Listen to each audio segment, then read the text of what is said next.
Bueno, chicas, seguimos en la base. Una vez que ya tenemos formada nuestra base, observemos que no tenemos ningún asomo de este hilo azul con el que estamos tejiendo el alma. Bien, aquí está nuestro inicio.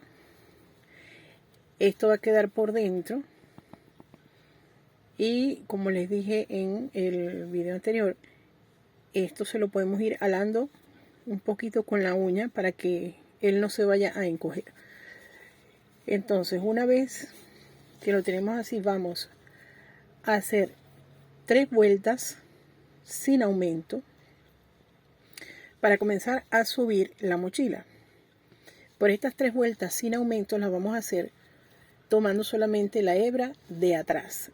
De igual manera vamos a conservar el alma hasta el final del tejido.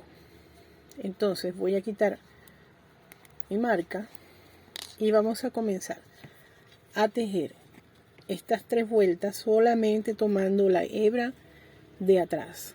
Tenemos estas 2 anillas y vamos a entrar por la parte de atrás, ¿sí? Y hacemos punto bajo.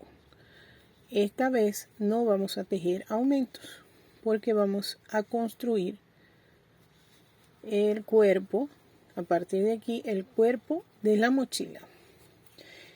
Fíjense cómo se va dibujando esta línea, que es la que nos va a diferenciar dónde terminó mi base y dónde comienza mi cuerpo.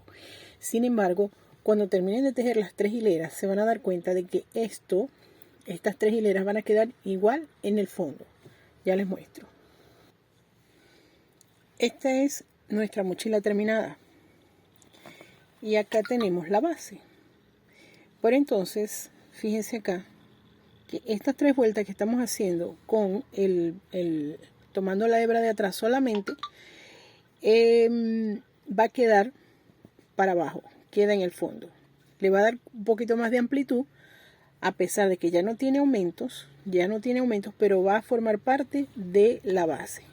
Y a partir de la tercera vuelta, comenzamos entonces a tejer el cuerpo de la mochila completo con el punto que veníamos utilizando acá, el punto bajo completo, sin tomar la hebra de atrás, sino tomando las 2 hebras, ¿sí? Fíjense.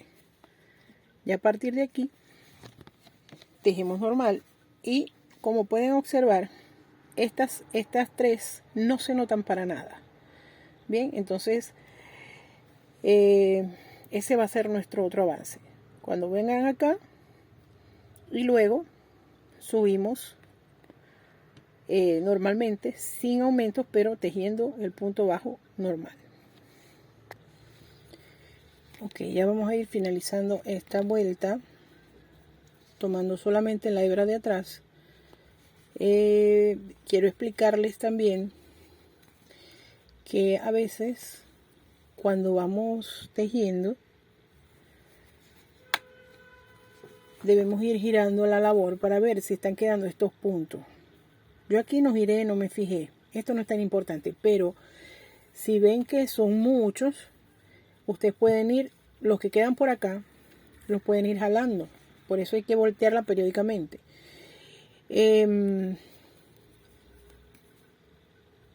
De resto, lo demás es sencillo. Esto se hace un ratito viendo la tele, bueno, escuchando la tele,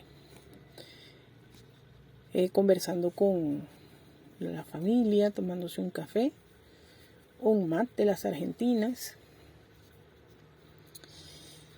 Y bueno, vamos revisando poco a poco. Fíjense, aquí se ve un poquito.